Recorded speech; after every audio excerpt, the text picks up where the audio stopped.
do we need to start the engine? Air. Air. From where we can get the air? APU or bleed air. Or Air bleed, air cart, Air or cart, APU. yeah, Or air another start, engine. cart or IPU, or we can do cross bleed from the other engine. So the bleed air will come up to here. How much pressure we need? 40 psi. 40 psi. The bleed will come up to here. What's this unit? Start valve. So what do we need? We need to open this start valve. So the pilot or the guy who is You can do it in the cabin doing or on the ground. the startup, he must open the start valve to let the bleed air to go to the starter. The starter, it's pneumatic starter. So it will turn up to 60,000 RPM. 60,000. Inside the starter, there is gears. It will change the high RPM to high torque and low speed. So we can turn the compressor. Which compressor we have to turn? N2. N2 compressor, because this is what the tower shaft is connected to the N2 compressor. Okay, now the N2, this is what we concern. The N2 will turn, and when it will reach on this engine up to 18%, what do we need? Ignition. Ignition, and we need the fuel. From where we can get the ignition and the fuel? Ignition from the idle cut off. Yeah, but how we will activate? 10%. When we move the start lever from cutoff to idle, after 10 degree of movement, we will get the ignition, because this is what we want. We want the ignition first before the fuel.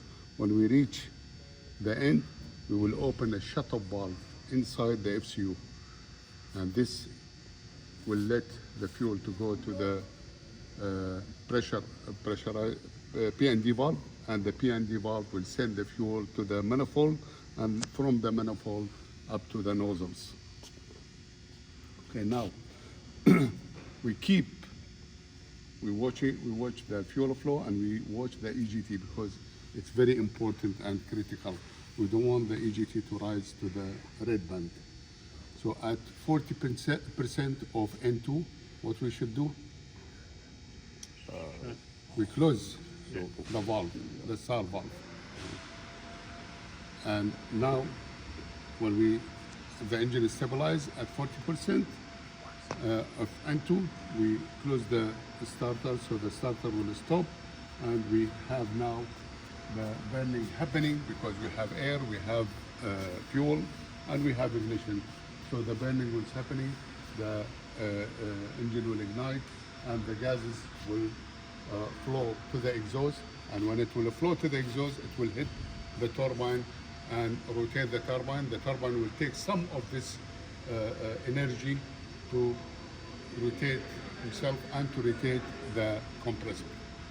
So now we don't need the starter. Now the turbine will rotate the compressor, and it will keep going, because when he rotates the compressor will prepare the air to the combustion chamber, and the operation will continue.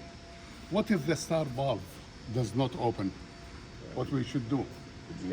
Manually open it. We have to open it manually. And for the JTAG, we have Allen key to open the start valve at this position. Here is the Allen key. We have to have communication with the pilot to tell us when we open, when we close the start valve. So this is the place for the Allen key, and you turn the Allen key to open the shuttle. It's butterfly to let the pressure to go to the starter. And when the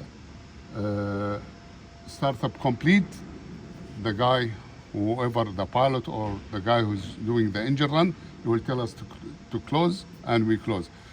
For the 737-300 and the new generation, they modify that. They put the hole of the start valve here, and we can use the extension, 3/8 extension, and they make opening in the cowling so you can get access to the start valve without removing or opening the cowling of the engine to make it more easy. Okay, now what do we have here?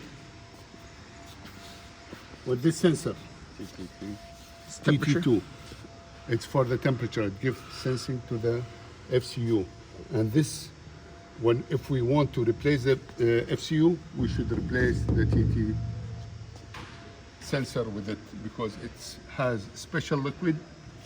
It comes to this line, and the new FCU will come with its own TT2. What this sensor for? It is the PT2, and this sensor senses the pressure, the ambient pressure when it enters the engine, and it will give the signal. If you follow the line, it will give the signal to this valve, the PRBC valve, which is pressure ratio bleed control valve. He will take signal also from PS3, and he will get signal from PS4.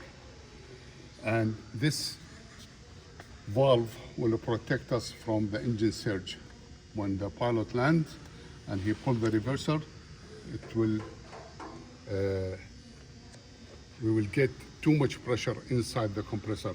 So this bleed valve or a bleed control valve, what a PRBC, he will open two bleed valve inside the compressor and bleed some of the air to the bypass area so the engine will not surge. Otherwise, we will have a big surge of the engine, especially when we land and the pilot use the reversers. How many tachometer we have? We have two tachometer. This is N2 tachometer to sense the N2 rotation, and we have another tachometer. It is inside here, the nose cone. And we have also bearing number 1. And that's why, if you notice the guide bands, the 19 guide bands, you will see this guide bands is thicker because the wiring for the N1 tachometer and the line, the pipeline to lubricate the bearing number 1, also it passes through this guide bands. That's why it is thicker than the others. Here we have a PT2 sensor also, but this PT2 sensor, it will send the pressure to the transmitter, which is located in the air conditioning bay, and also the transmitter will get signal from the PT7, which is in the back of the exhaust, just behind the turbine, the one next to the turbine. We have 7 PT7 sensor. They will sense the pressure and send it also to the transmitter, which is located in the air conditioning bay. And the transmitter will calculate PT7 over PT2, and he will give us EPR signal to the cockpit, which is the thrust, which is the pilot depend on during takeoff, the EPR, engine pressure ratio. So the engine pressure ratio is PT7 divided by PT2. What do we have also in the exhaust? We have 8 thermocouples. And this, you see 2 thermocouple in each section. And this thermocouples, which is at the back of the exhaust, this thermocouple, it will sense the EGT and send it to the cockpit, because the EGT, as we said, it is very important and critical for the pilot. He is scared from the EGT during takeoff and during startup of the engine. And that's why when he moves the start lever, he keep his hand on the start lever. If he feels that the EGT is getting high to the red band, he just shut down the engine. to save the engine. Okay. What can we do to the starter, the pneumatic starter? What service we can do to the pneumatic starter? We can do only as a mechanic, we can replace the oil by removing this magnetic plug. But when we remove it, we have to check for particles because it is plug and also magnetic plug. So we have to check if there is any particles. We know that the starter is going to die, so we have to prepare. Either we replace it or we have to prepare a starter. And we put the plug and then we remove this and we service it from this plug till we safety wire it, and we service the starter from here. We supply oil till the oil will fall down from here. Then we close the plug and we safety wire it. Okay, how do we service the CSD? We can do service by this plug. We connect the adapter here, and there is a pump. We pump the oil, and we use the same oil, the oil you use, the same brand we use to the engine, and we watch here for the side gauge. So the side gauge will tell us when we have to stop servicing. What do we have also? We have here the CSD line filter. It is very important because if this filter is a plug, that means we are going to lose the CSD because it will not let the oil to pass to get cool and come back. So that's why it is very important. If the pilot disconnect the CSD for any reason, like high pressure or high temperature, high oil pressure, we have to reconnect it by pulling this T-handle here. I don't know if you can see it. This is T-handle. We have to pull it down to reconnect the CSD. This is the only place that we can reconnect the CSD. Also, if we change the CSD, we put a new CSD, we have to pull it down to reconnect the CSD to engage it with the engine. We have here the P&D valve, which is pressure and dump. The pressure is used for dividing the fuel. When we start the engine, the pressure valve will give us pressure only to the primary nozzle, and after, if we push the throttle more, it will open the secondary nozzle. The dump valve only operate if we shut down the engine to drain the fuel, don't let it stay in the engine. When you start the engine, the dump valve will be closed. It will go to the left to the closed position. Okay, the CSD is a constant speed drive. It will take variable RPM and give it back to the generator as 8,000 PSI fixed, so the electricity or the power will not fluctuate up and down. So he will give the generator fixed RPM around 8,000 PSI. We can service the oil of the engine within 30 minutes after shutdown. We should not pass the 30 minutes because the oil will drain to the gearbox, and then if you try to check the oil, it will give you a wrong indication because you will over service the engine. What we have here is the oil cooler, fuel oil cooler, because we want to cool the oil before it go to the bearing. That's why they call this type of the tank is a hot tank, because when the oil is scavenged from the bearing, it will go back as a hot oil to the tank. That's why they call it hot tank. So it will pass here to the fuel oil cooler to get cool before it go to the bearing. Here we have the temperature sensor for the oil, and here we have the pressure transmitter for the oil. Here we have a fuel flow transmitter, which is telling the pilot how much the engine is consuming fuel pound per hour. Okay, we come to the FCU. We can do rigging to the FCU if we change the engine, because the rigging is the big adjustment, and if we need to do the rigging, if the rigging is not correct, we can do the rigging by removing this bolt here and open this check nut, and we adjust this eye end, because now this eye end is free. We can adjust it to lengthen or to shorten or to lengthen the lever till we get free movement of the rig pin here, this area.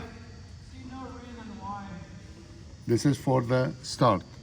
For the throttle also we have, if you see there is hole here, and we have to remove the bolt and put the rig pin here in this hole and this hole. And if it is not correct, we have to cut the safety wire and loosen this check nut, and we adjust the eye end. We turn it to this side or this side, see what he, check what he, according to what we need to shorten or to lengthen the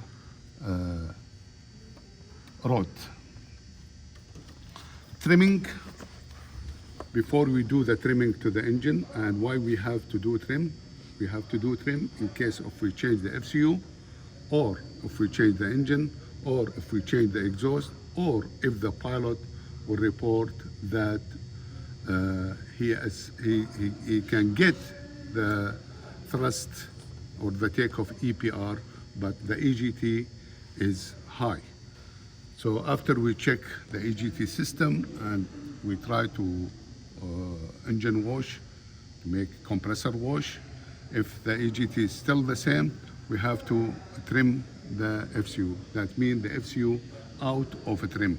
And we have two trim to the FCU, idle trim and part power trim. The idle trim, here we are adjusting the N2. So we need two things before we do any trim to the FCU. We have to get the barometric pressure and the temperature from the tower, and then we have to flip also the part power stop. If you can see it here, we have to flip it because normally it is attached here by safety wire. We cut the safety wire and we flip it up to the up position. So when we will do the trimming, we have to stop here so the engine will not get high EGT. It will not let us to go to the takeoff power. And if we do the adjustment here, that means it's the same like the takeoff power. So we get the barometric pressure, we get the temperature, we go to the chart, the maintenance manual, and we check what is our N2 according to the barometric pressure and temperature. And if we need to adjust, like for example, the chart tell us, okay, it's 59. We start the engine after we get a clearance from the tower and from the ground, and we let it stabilize for 2 minutes, and then we check if it is not correct. For example, the indicator is showing us 62. So what we have to do, we have to go down. So we trim the engine, we go clockwise till the guy tell us, okay, stop, you don't need to, this is what we get, 59. So you go more click, 1 or 2, and then you go to the close position counterclockwise, because you have to close the system. Your final adjustment should be on the close position. Okay, if we did this, okay, we go to the part power. the part 4, also the chart we have to check. Here we adjust the EPR, engine pressure ratio. So we go to the chart and the chart tell us how much we must have according to this barometric pressure and temperature. We push the throttle. It will stop here at the part 4. If we get the target part 4, that means we are okay. If not, we have to adjust. If it is less, we have to go to the counterclockwise to increase it till we get what we have in the chart. If we want to drop, if it is higher, we want to drop it, we go clockwise, but the final adjustment should be on the close position also, that's being counterclockwise. If we finish, we go back, we shut down the engine, and we put the part 4 stop to its position, and we safety wire it here, so it will not move. So now, if the pilot push the power, he will achieve the takeoff. Here we have the fuel filter and the fuel pump, because we need to,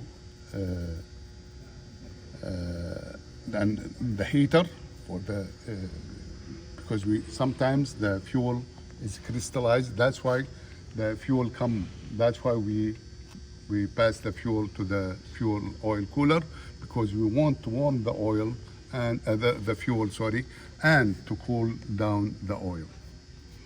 So it is, we have exchange. Okay, the tachometer is interchangeable in 2 and 1, and the APU is the same tachometer. What do we have here? We have anti-ice valve, and this anti-ice valve are all interchangeable. Some to the engine anti-ice, because we don't want the ice to form here, especially on the guide vans and on the sensors, to block the sensor. Because if it's block the sensor, we will get a wrong indication going to the cockpit, to the FCU, and to the other component. Also, we have fuel. We can take part to do to warm the fuel heat, but this fuel heat, it has restriction. We can use it only for maximum 1 minute every 30 minutes, and in a cruise only. We are not allowed, the pilot are not allowed to use it during takeoff or landing, and he must do timing when he do the fuel anti-ice. When he put it on, he must do timing with the other pilot to record it in the voice recorder, so it will be documented. Okay, we have here, this is the cooling for the generator. We get air from here, fan air from the bypass to cool the generator, and this is the exhaust of the generator. After the air will cool the generator, it will exhaust from here. That's why when we do the compressor wash for the engine, we have to disconnect that cooling duct and flip it so the water will not go to the inside of the generator and burn it. Here we have adapter, and this adapter is for the hydraulic pump, because this engine was installed on number 3 on the 727, and number 3 engine on 727 does not need hydraulic pump. That's why they put this pad. But if we change this, we can change this engine to the position 1 or 2. We have to put back the hydraulic pump, because the engine, the 727 has only 2 hydraulic pumps, number 1 engine and number 2 engine. How we mount the engine? We mount the engine by 3 points, 3 mounts, and this is the place of the forward left and forward right from that position.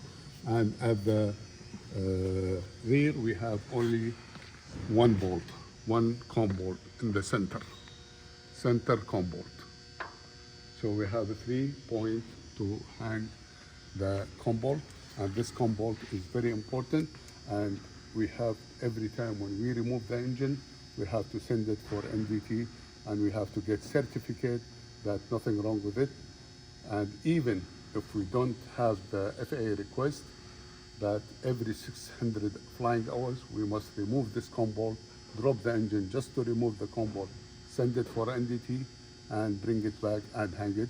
And every time when we change the engine or we drop the engine, we have to use a new washer and a new nut because it is lock nut, and we have to use NTCs for the thread. Any question? We mentioned the data plate last time. The data plate. What all can we find on the data plate? Yeah, this is the data plate, and this is when they do each engine, they do engine run for it at sea level to give the data, how much it was, the N2 RPM, and what is the serial number. So we use it as a reference to do the condition check of the engine. When we do condition check for the engine to see if the engine is good or not, still worthy or not. Any question? Let's. You talked about the pressure bleed. Yeah. You just talked about it. The PRBC? Yeah. Yeah, the PRBC take 3 input from PT2, we said this sensor, PT2, and from PS3 line, and from PS4 line. And when the pilot lands, he said he used the reverser. This is the reverser. So when he closed the reverser, this clamshell, what will happen to the air? It will be only here. It will be directed. The reverse, it will reverse, change the direction of the air to slow down the aircraft, because when he land, he has his aircraft has a high speed, so he cannot use the brake till he reaches the 60 nautical mile speed. Then he can leave the reverser and use the brake, the normal brake. That's why what will happen, the compressor will have too much air inside it, and the engine will surge if this PRBC does not open two bleed valve here to relieve some of the pressure from the inside of the compressor to the outside. And that's why they put this PRBC to protect the engine from surging when the compressor, especially during landing, or when the pilot reduces the power suddenly, it will be too much pressure inside the compressor, so the engine will surge.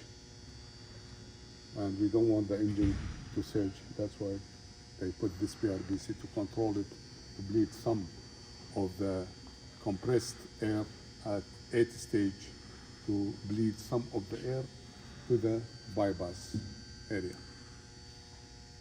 So the engine will operate smoothly without surge. You had talked about this earlier too. The reverse thruster. The reverse thruster, yeah, With the wires. right here. Yeah, this is the actuator of the reverser. And for the 727, we use pneumatic. It's controlled pneumatically, and some mainly on the 737 and most of the aircraft, they use hydraulic to control the actuator of the reverser, not pneumatic. Only the 727, they use some aircraft also, they use electrical power to control the actuator to actuate the reverse. But mainly it's hydraulic. And you mentioned the green and white wires were. Yeah, the AGT, we said the thermocouple. This is the hot section. It was two wiring. And the aluminum, it's a green, and it's 1032, and it is negative, and the chromal is A32 size, and it is white and it's positive. This is the hot and this is the cold, which go to the give signal to the cockpit, to the AGT. Here we have the exciter box, and we can do battery start if we have pneumatic. In case of the APU is not, it's US, we can do battery start. We just need air to rotate the starter, and we can start the engine on the battery of the aircraft, 24-volt DC. Here we have the main oil strainer, and we have here the chip detector. We have, when we remove it, we have to check if there is any particles, same as for the starter. When we remove the plug, we have to check, because it is a plug, drainer plug, and it's also chip detector inside it, so we have to check if we have any particles, to be aware that the starter is not good. Any question? This one you said is provides air to all of the. This is also to provide air for the all aircraft, like air condition, anti-ice, hydraulic pressurization, all what we need for the furnishing of the aircraft. So it's not only the compressor will supply air to the combustion chamber, no, it will supply also air to the air conditioning and pressurization of all systems, like hydraulic system, hydraulic reservoir, and also for anti-icing, the wing, engine, all we take from these 3 bleeds. So the compressor is also supply us with this air.